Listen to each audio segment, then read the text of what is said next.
Buenos días, compañeros. Nosotros les vamos a hablar sobre El cuerpo y la sociedad por Peter Brown. Nosotros decidimos separar el texto para explicarlo de una mejor manera en 8 puntos que se nos hicieron los más importantes a tratar. Como una pequeña introducción, se entendía el matrimonio y la virginidad en la sociedad romana y en los primeros tiempos del cristianismo, según lo que explica Peter Brown, que había dos puntos, en dos visiones distintas, que por un lado estaban los romanos y por el otro los cristianos. Los romanos pensaban que el matrimonio era la base de la sociedad, era lo que sostenía todo, lo que se tenía que hacer y algo con lo que debían cumplir las mujeres, jóvenes y todo. Era como el ideal, era lo que tenías que hacer sí o sí, no importaba nada más que casarte y tener hijos. Y por otro lado, la visión de los cristianos, que empezaron a valorar más adelante como la virginidad, como un camino superior, algo que, como una otra alternativa, otra cosa que se podía seguir, aparte de la ideología que se tenían los romanos.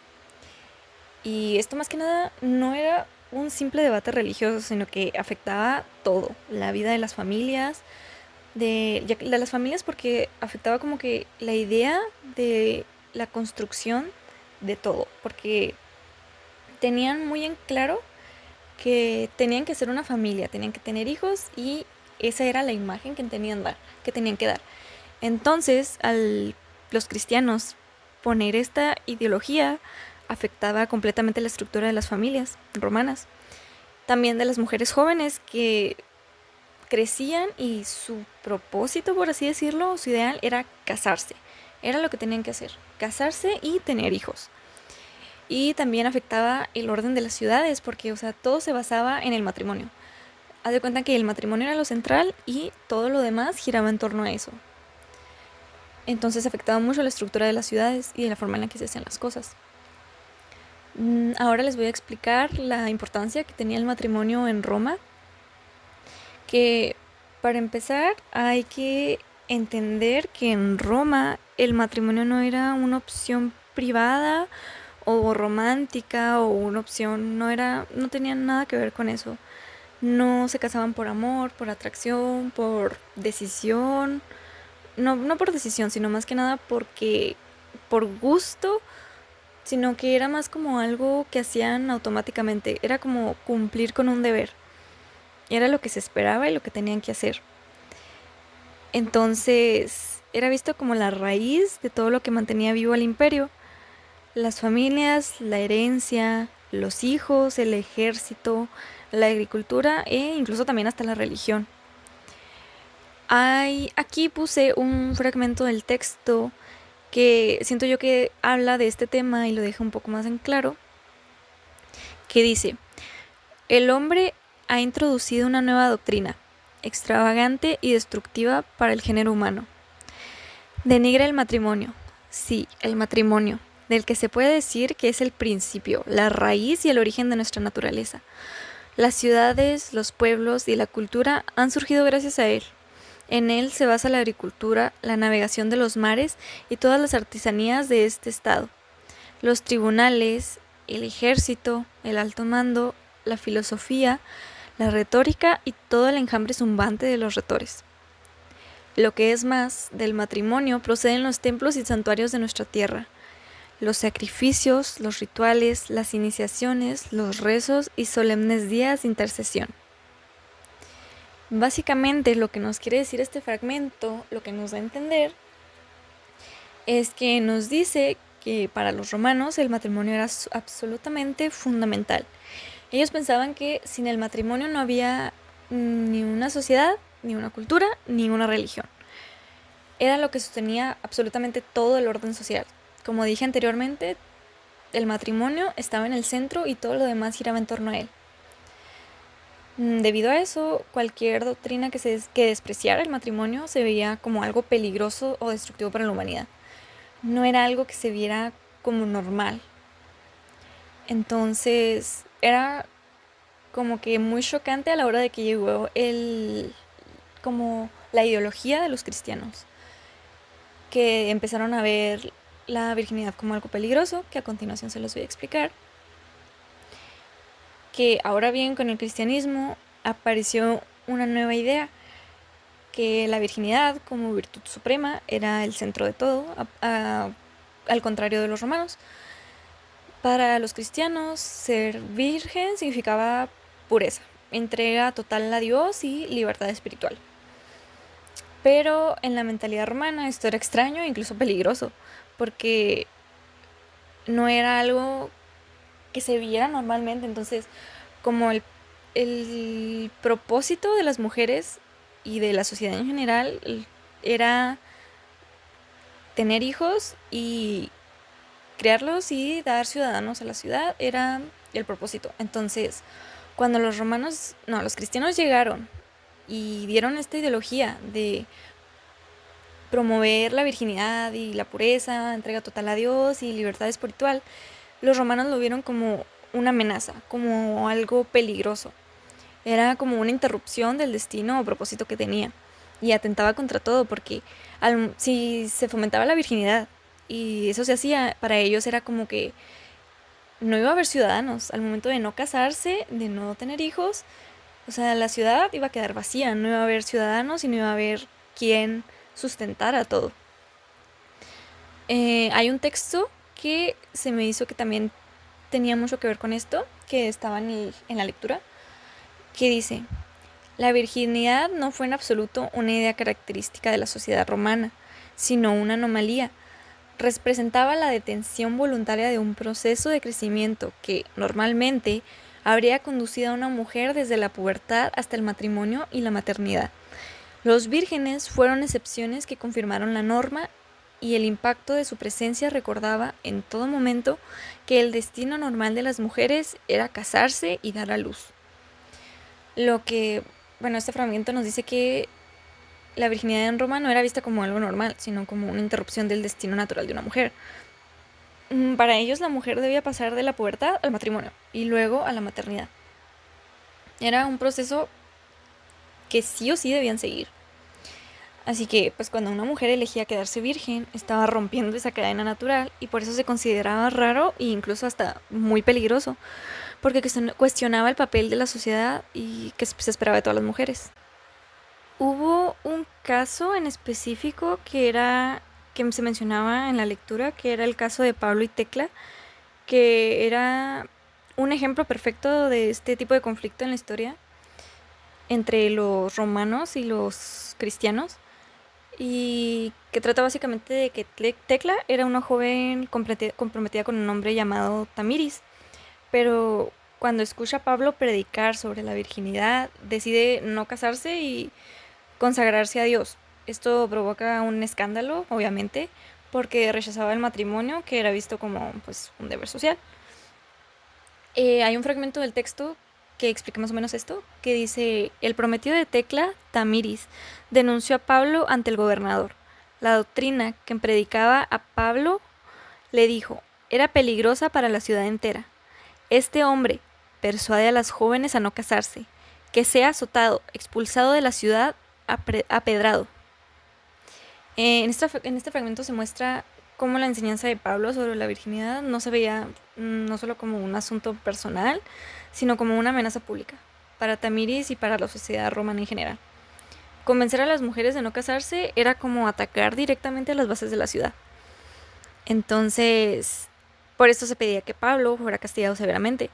Y aquí se nota muy en claro el choque entre las dos versiones, que para los romanos Tecla estaba rompiendo la orden social completamente, y para los cristianos, en cambio, ella era un ejemplo de valentía y de fidelidad a Dios. Por un lado, para los romanos, Tecla era todo lo que estaba mal, y para los cristianos, Tecla era un ejemplo a seguir. Entonces, el matrimonio y la virginidad en la antigüedad no eran simples elecciones personales, sino que definían toda la vida social y religiosa. El matrimonio para los romanos era indispensable. La virginidad, en cambio, era un ideal cristiano que parecía peligroso porque desafiaba el rol de la mujer y la estabilidad de la sociedad. Y lo que nos explica la historia de Pablo y Tecla nos muestra claramente este choque entre Un mundo que exigía el matrimonio frente a una fe que oponía la virginidad como un camino de salvación. Bueno, yo les voy a hablar sobre cómo se entendía el cuerpo del hombre y la mujer en la antigüedad. Según en la sociedad, pues en esa época el cuerpo no se veía solo como algo físico, sino como algo que reflejaba la moral, la fuerza y hasta el destino de cada persona. Un fragmento del libro dice: desde el punto de vista biológico, decían los médicos, los varones eran aquellos fetos que habían realizado todo su potencial, habían acumulado un decisivo excedente de calor y ardiente espíritu vital durante las primeras etapas de su coagulación en la matriz. La eyaculación caliente de los varones así lo demostraba, pues era el semen cuando posee vitalidad, lo que hace que nosotros los hombres seamos ardientes, firmes, de miembro corpulento, dotados de buena voz, fogosos, fuertes para pensar y actuar. Creían que pues el hombre nacía más completo porque había recibido más calor vital, por eso lo veían más fuerte, pues racional y con mayor energía. El ser hombre no era algo dado para siempre. Tenían que cuidarse y demostrar pues constantemente en su conducta, también en su forma de hablar y pues de moverse. Básicamente el cuerpo masculino se asociaba con fortaleza, control, disciplina y cercanía a lo racional y lo divino. El hombre era visto como capaz de dominar sus pasiones y por eso se le daba un lugar superior en la jerarquía social y pues espiritual. Otra parte del texto dice que nunca era suficiente con ser varón. Un hombre tenía que esforzarse para mantenerse viril. Tenía que aprender a excluir de su carácter y de su porte y temple corporales todos los rasgos evidentes de blandura que delataran que estaba sufriendo una transformación femenina. El ser hombre no era algo dado pues para siempre. Tenían que cuidarse y demostrar pues constantemente en su conducta y en su forma de hablar y moverse que no se estaban convirtiendo en algo femenino. Tenían que tener control en la energía sexual. Se pensaba que el hombre perdía fuerza y energía si tenía demasiado sexo. Controlar el deseo era visto como signo de disciplina y pues de salud. Por otro lado, dice, las mujeres, por el contrario, eran varones fallidos. El precioso calor vital no les había llegado en suficiente cantidad cuando estaban en la matriz. Esta creencia de calor les hacía más blandas, más líquidas, más viscosas y frías, así como más informes que los hombres. La periódica menstruación demostraba que sus cuerpos no eran capaces de consumir pedazos excedentes que se coagulaban en su interior. Básicamente a las mujeres se les llamaba varón fallido. Eh, Se les consideraba incompletas porque no tenían suficiente calor. Su menstruación también era vista como una señal de pues, debilidad. Sí, pues su cuerpo femenino era considerado más débil, pues pasional e inestable. Se relacionaba con la sexualidad, la reproducción y la tentación. Muchas veces se veía como un cuerpo que debía ser controlado porque representaba un riesgo moral. También se habla del sexo y la mujer en el matrimonio. Dice, la noción del sexo eugenésico imponía lo mismo que el hombre a la mujer, códigos de decoro en el lecho. La esposa tenía la especial obligación de concentrarse mentalmente durante el coito. En ese momento las imágenes y emociones impropias podían afectar temporalmente del hijo del marido. Creían que la mujer debía estar atenta y en calma durante el acto sexual, porque eso influía en cómo saldrían los hijos, incluso pues en su carácter. A la mujer siempre se le exigió más tranquilidad y pues que estuviera súper concentrada en el acto sexual, porque se pensaba que pues influía en cómo serían los hijos y en su carácter. En conclusión, el cuerpo en la antigüedad se entendía dentro de la jerarquía. El hombre era fuerte, completo y pues debía mantener su virilidad. La mujer era vista como más débil e incompleta y su valor estaba sobre todo en la reproducción, más que nada. Esto pues nos muestra cómo el cuerpo no solo era biología, sino también una construcción de cultural y lo social. Ahora vamos a hablar de cómo se entendía el ideal del hombre en Roma. Este ideal no era solo algo personal, sino que estaba profundamente ligado en la vida de la ciudad y del orden del imperio. El hombre romano se concebía como el responsable de la familia, de la procreación y el mantenimiento de la sociedad. El texto dice, la ciudad de la antigüedad esperaba que sus ciudadanos que gastaran la parte imprescindible de sus energías en engendrar y criar hijos legítimos que sustituyeran a los muertos. Es decir, el matrimonio no era solo un asunto privado, sino un deber social.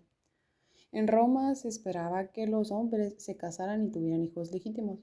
No hacerlo era visto casi como un peligro para la comunidad, pero la ciudad dependía de la reproducción para poder sobrevivir. También se hablaba de la relación con la esposa y el matrimonio como símbolo social. Pues básicamente en el matrimonio el esposo debe ser una guía para la esposa. Plutarco lo describe como un mentor filosófico que inspiraba a la mujer en un mundo. Como se señala en el texto, el trato con una mujer constituía en un desafío mayor, aproximarse más que nunca en su vida a una amistad desinteresada basada en un propio talento para ser el guía moral de su esposa. De esta manera, el matrimonio reflejaba el orden social.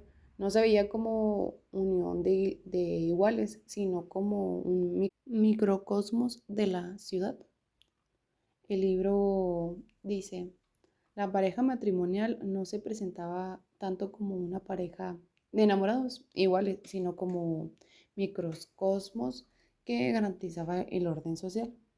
Pues sí, el marido debía de ser como un maestro para su esposa. Se pensaba que ella era débil y, y desordenada. Así que el hombre tenía que guiarla y enseñarle y mantenerla pues bajo control.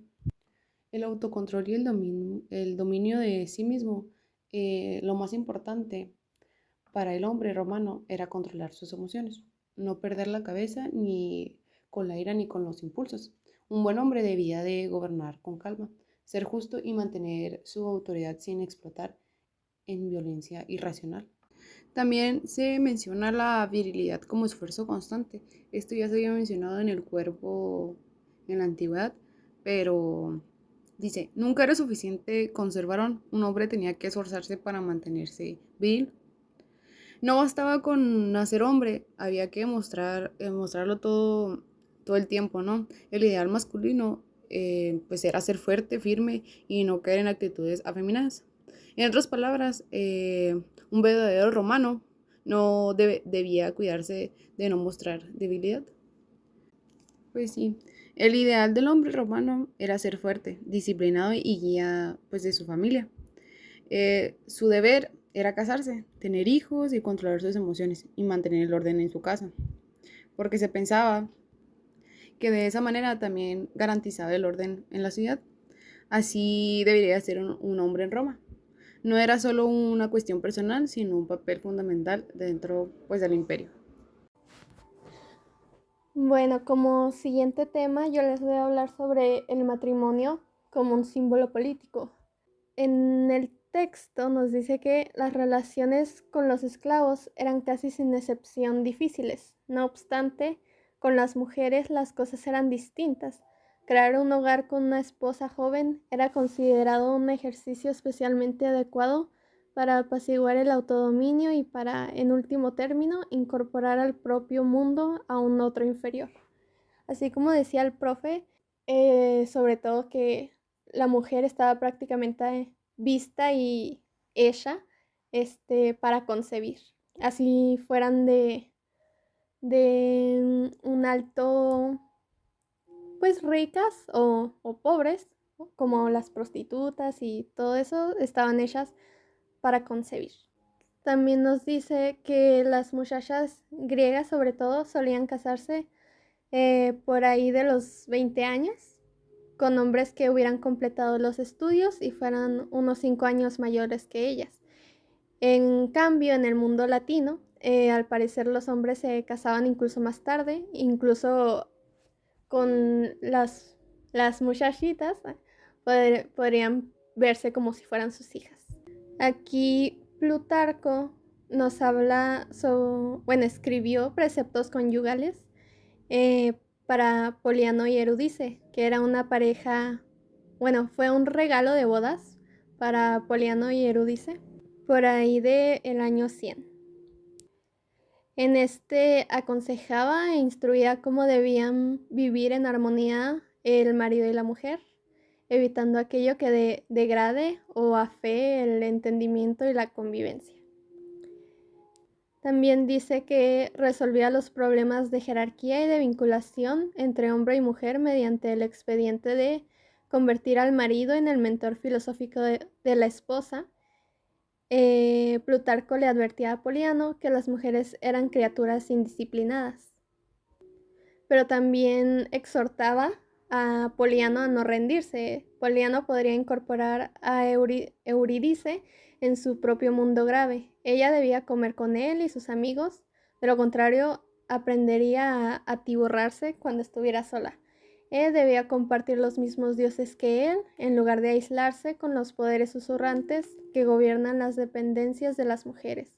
La propiedad de ella se iría desvaneciendo silenciosamente en el fondo común, junto con todos los demás aspectos de su vida que ella pudiera calificar de propios.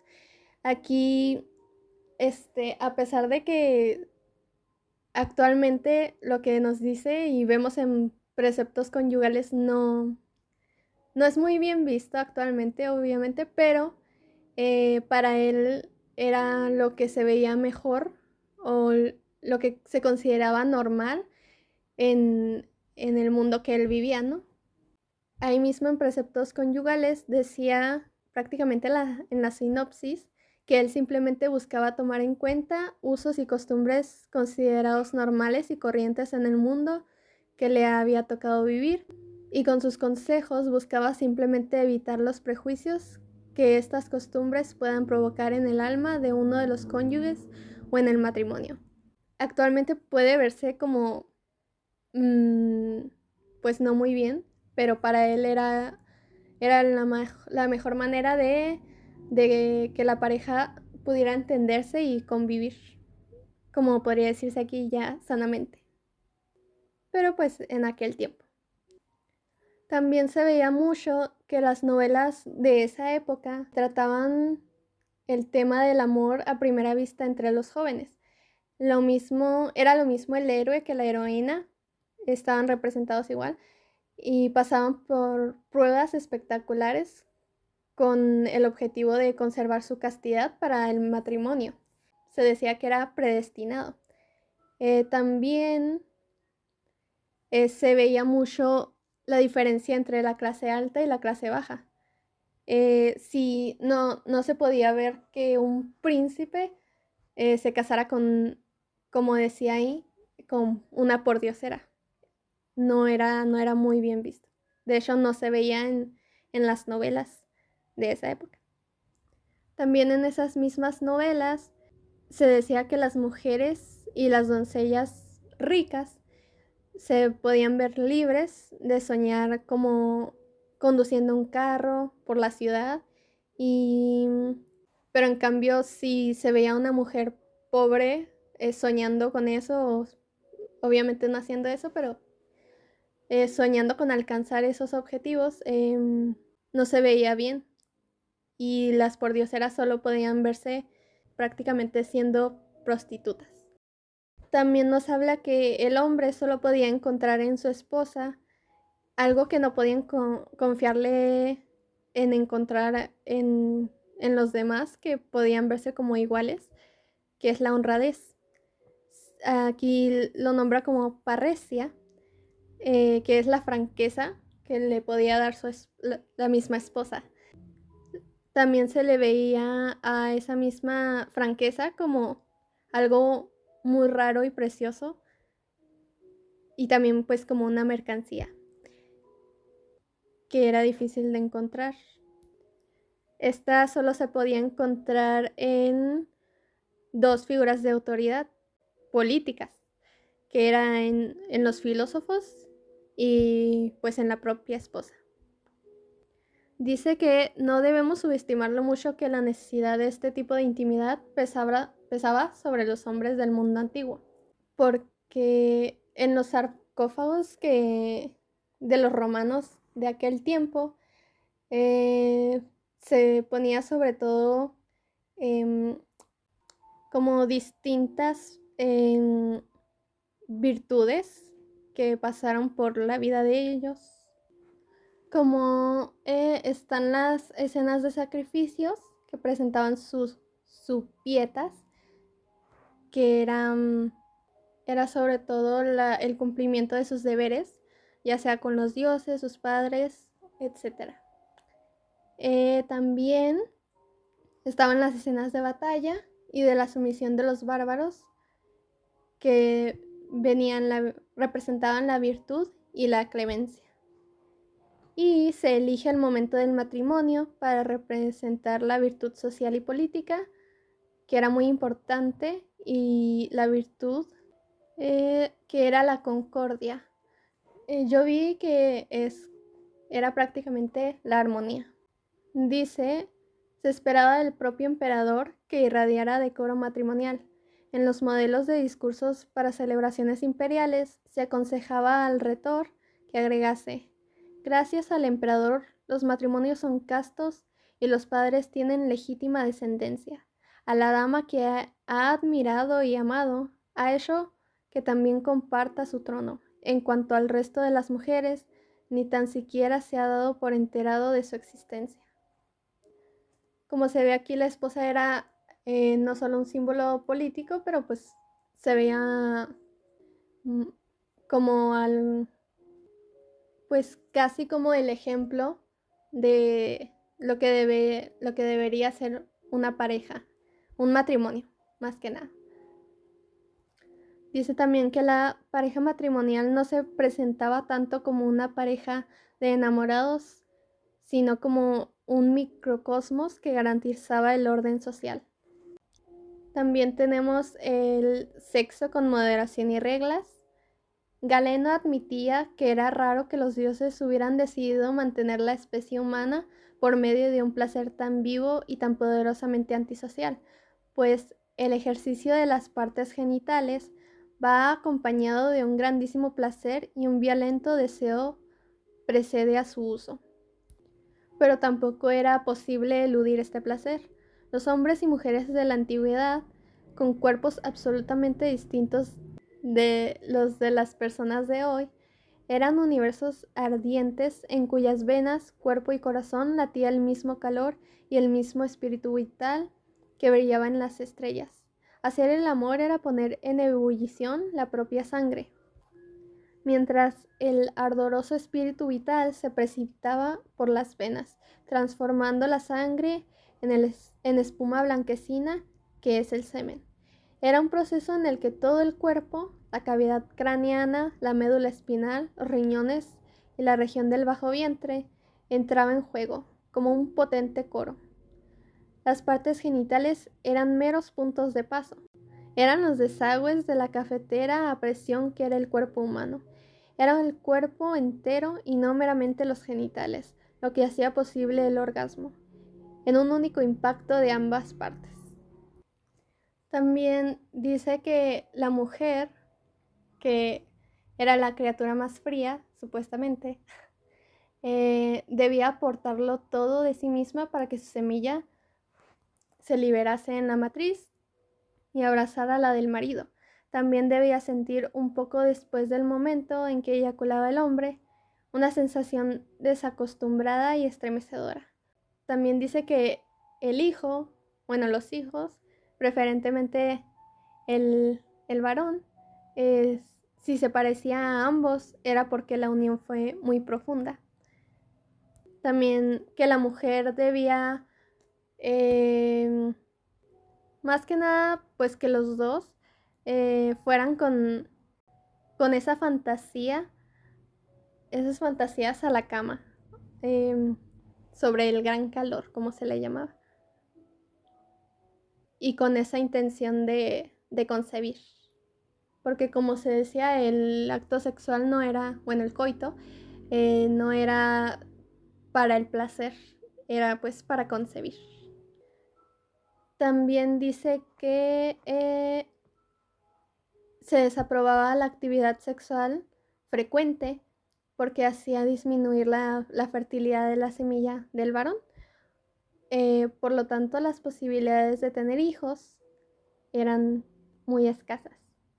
De hecho, incluso se decía que el hombre más viril era el que practicaba sobre todo la abstinencia, o el que había perdido menos espíritu vital. También los hombres del siglo II decían que el acto sexual era uno de los aspectos que podían mantener bajo control, teniendo buena educación, estar bien ejercitados y cuidar su salud y alimentarse bien o tener una buena dieta. Incluso dice Galeno que muchos hombres hacían el amor, incluso pues si no había ningún placer, solo por el simple hecho de pues de la preocupación por su salud, ¿no? Y también se decía que incluso en la alcoba conyugal debía ser una escuela de comportamiento disciplinario, o sea, debían ser tal y como eran en público, debían ser el acto sexual. No podía ser simplemente para satisfacer el placer, porque pues como se ha dicho, era simplemente para concebir y ya. Bueno, ahora vamos a hablar de la doble moral. Aquí puse una parte del texto que dice: el griego o romano acomodado era propietario de esclavos. Los hombres eran propietarios de los cuerpos de sus sirvientes masculinos y femeninos. A pesar de las severas leyes que condenaban el adulterio de las mujeres casadas, la infidelidad de sus maridos no entrañaba ningún castigo legal y muy escasa desaprobación moral. Se creía que era suficiente con limitar la infidelidad a los muros que encierran la casa, sin restringirla al tálamo conyugal. Aquí, como podemos observar, pues había una gran exigencia de castidad a las esposas, ¿no? La mujer debía de ser fiel y el adulterio femenino estaba pues severamente castigado, incluso se castigaba hasta con la muerte. También pues había una gran permisividad para los hombres. Aquí, por ejemplo, pues el marido no era juzgado si tenía relaciones fuera del matrimonio, siempre y cuando pues fuera con esclavas, prostitutas o concubinas, que por lo general pues se utilizaba más con esclavas, ¿no? Porque como mencionaba el texto, pues las esclavas se veían como una propiedad de ellos, entonces pues podían hacer básicamente lo que quisieran, ¿no? También, pues como ya comentamos, pues ya la infidelidad masculina no era un delito, mientras que la femenina sí lo era y pues era castigada. Los esclavos eran como una opción legítima porque pues se consideraba casi natural que el amo usara a sus esclavos o esclavos sexuales. Era visto como parte de su derecho de propiedad. También pues está la separación entre honor público y conducta privada. Aquí pues lo que se reprochaba no era el deseo sexual del hombre, sino su conducta, su conducta dañaba su estatus social. Por ejemplo, si un hombre era libre siendo pasivo, era deshonroso. Ellos lo veían como de que si un hombre era pasivo se volvía más afeminado. También está la aceptación social generalizada, que aquí pues se veía como normal que los hombres de la élite fueran infieles, siempre y cuando pues mantuvieran la apariencia de una armonía matrimonial.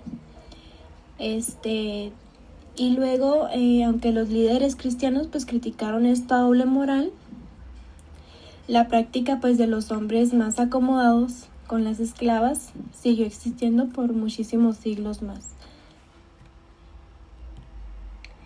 Y bueno, antes de entrar a cómo era después del cristianismo, después de que llegaron los cristianos, en el texto tocaba una parte el tema de la homosexualidad, que pues si bien en Roma aún no existía este concepto moderno que tenemos ahora de homosexualidad o heterosexualidad, pero pues en la Roma lo importante no era con quién te acostabas, sino tu rol dentro de la relación.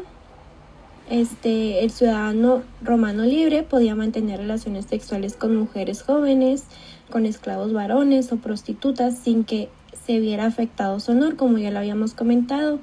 Aquí pues como ya habíamos dicho también, lo deshonroso era ser pasivo y pues si eras un varón libre. Aquí se aceptaba todo esto siempre y cuando no se comprometiera la autoridad masculina ni el orden familiar. Estaba muy mal visto que un adulto libre asumiera este papel de pasivo, pero era normal que un hombre mayor tuviera amantes jóvenes. Aquí pues el sexo estaba ligado a jerarquía y dominación, y pues el amo podía usar a sus esclavos sin ningún reproche moral. Y después del cristianismo, aquí pues los cristianos introdujeron la idea de que toda relación homosexual era pecado sin importar el rol activo o pasivo. Aquí se veía pues como un signo de corrupción moral.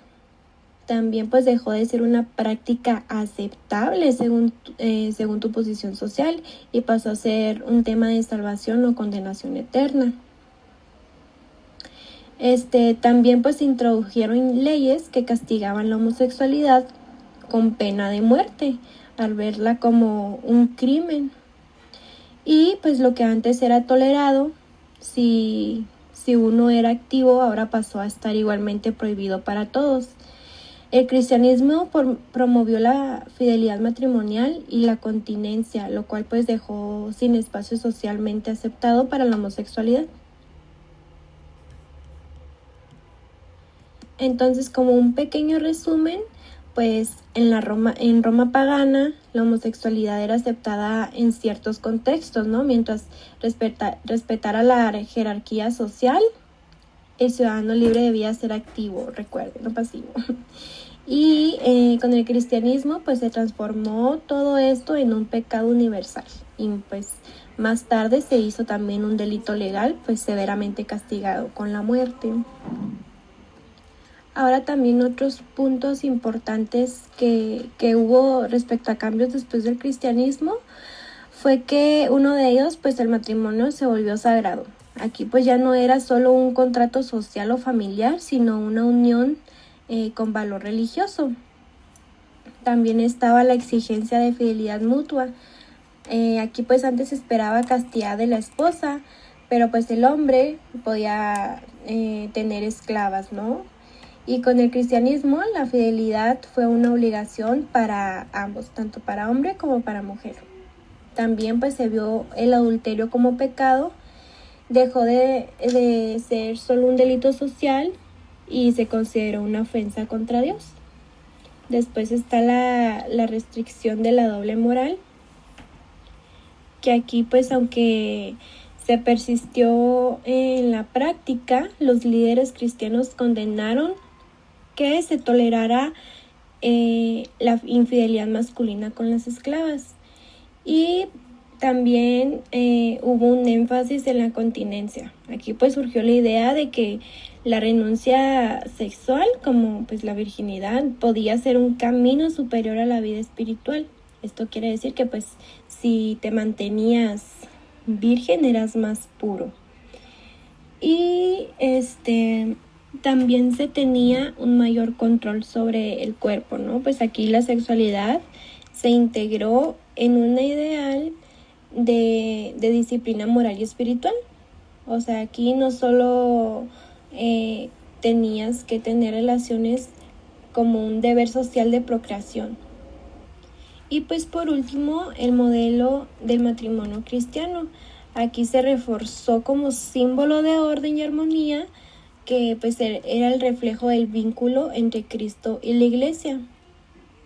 Esto pues elevó la vida conyugal a un plano religioso, que pues no solo era civil, sino que ya se había reforzado la idea de que estaba bajo la mirada de Dios. Y pues aquí, como podemos observar, pues con el cristianismo la vida sexual dejó de regirse solamente por honor o por jerarquía o por poder, como pues se veía en la Roma pagana, y pasó a regirse por pureza, por fidelidad y por una obediencia a Dios. El matrimonio pues se sacralizó, la infidelidad también se universalizó, ¿no?